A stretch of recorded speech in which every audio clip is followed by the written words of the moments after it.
Start clapping for my man, Carter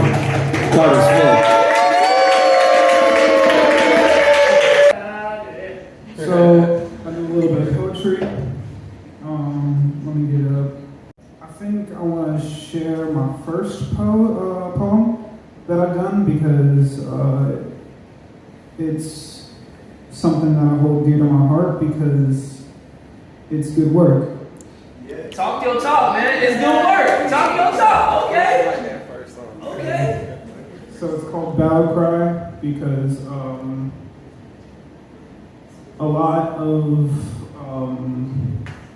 terrible things have happened to a lot of people in this world. A lot of fathers and mothers have gone out to fight for our freedoms, and they don't come back home to their children. And it's sad. So I wanted to write a little bit about it and try to share it to the world, let people understand how it is. Ladies and gentlemen, y'all. On the battlefield, we show them our battle cry, but the enemy is like us, just a soldier following orders. What's the difference between an enemy and a soldier? What's the difference between a soldier and a father? We need to stop these wars because we're creating fatherless children, putting kids on these streets while we are sound asleep. We're sound asleep, unaware and without a care of what is happening in the field of war. Where bullets fly and bombs are dropped, let's stop. Let's stop before we kill ourselves. Let's stop before these kids have to use their battle cry.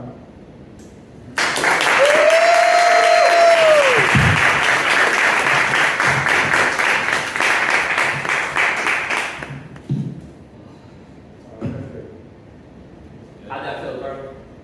Felt great. You got another one? You got another one? Yeah, why not? So, I hate the fact that racism is still around. I think it's really stupid because, I mean, we're in America. We have freedoms. We have the right to speak on what we want to speak about. And, you know, what we believe in should be respected by everybody. And it's not. People don't really like to care about what we want to speak about. So this is called oppression. Racism is still a thing in this world that we live in. These people still think blacks are the only one that sin. Black people getting accused for doing nothing. These people don't care to say a thing. But what people don't understand is that what we project on other people is our own reflection, but the detection of whether black people are doing wrong is a fraud. We need to realize that we are not God. We don't get to choose who lives and dies. We don't get to choose who is a bad guy. We can only choose if we are perfect, but we inject ourselves with a lie that we are correct in the cause. But what we don't know is that someday this will reflect an object of hatred at us. We continuously cuss at the people who only want to discuss what teams are playing in a football game. So I stand in disgust at this world who has no place for the black community, but what we need is to stand in unity for Martin Luther King, for Rosa Parks, for Harriet Tubman. They are around now, they would still be fighting for black people's freedoms, for the freedom of speech, the freedom to congregate, the freedom of religion. Why do we still cling to the thought that we are superior, to the thought that we are more intelligent than them? I was watching a video on YouTube and I heard this quote, "An eye for an eye and the world goes blind. So let's not take each other's eyes to blind each other, but use our ears to hear each other. Let's reach into our hearts and realize we are better as one. Together in unity, we can have unity." Yeah.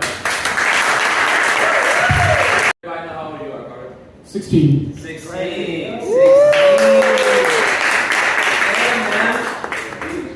Hearing that applause, that confirmation that you came up here and you did the right thing, man. How does that make you feel? Feels great. It was a lot of courage to come up here. I don't normally perform in front of people, so this was a lot harder than I thought it would be. But it feels great coming up here now and like expressing how I feel. So we had a quick text dialogue earlier today. I met Carter and his mom, Kelly, right? At the Breakfast Club earlier this week. I invited them to come to the Undergrind and safe space for artists and creatives to express themselves. And Carter was like, I was like, yo, Carter, I look forward to you pulling up tonight. He was like, you know, I'm not gonna perform, I'm just gonna watch.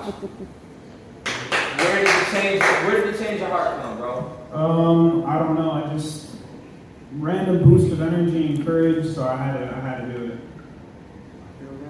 That's what's up, man. Thank you for having that random boost of energy and courage. Now I gotta flip it to Miss Kelly. How does it feel to watch Carter go up there and do his thing right now? I am so unbelievably proud of my son right now that I cannot even put into words the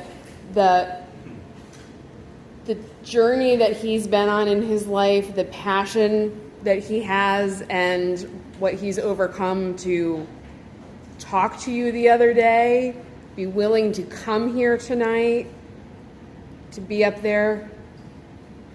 My mama heart is ready to explode. Oh, man.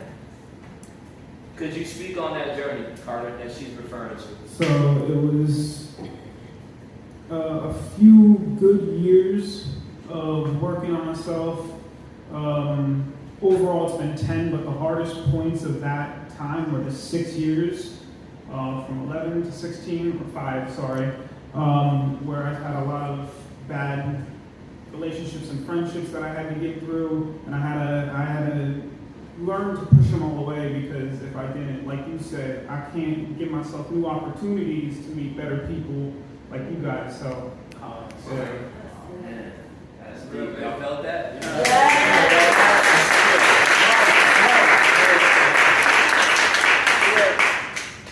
Are y'all going home soon? What's the deal? we're going home Tomorrow morning. Going home tomorrow morning. What do you think the dialogue is going to be like on the way home? How soon can we move to Atlanta? That's beautiful. That's beautiful. Now, Carter, our question of the week is, what are you grateful for today? Family and friends. Because without them, I would not be here right now. So I need everybody to close your eyes. Think about those family and friends that you're just real grateful for. Like the people that without them you wouldn't be here right now. Just take a deep breath. Let that out. Carter, your final thoughts, man. Something that's been on your mind, your body, your spirit, your soul that you want to leave us here with before you and Mama Kelly go back to Tampa. Build your mind, build it, because if you don't, you're gonna end up somewhere you don't want to be. He's only 16.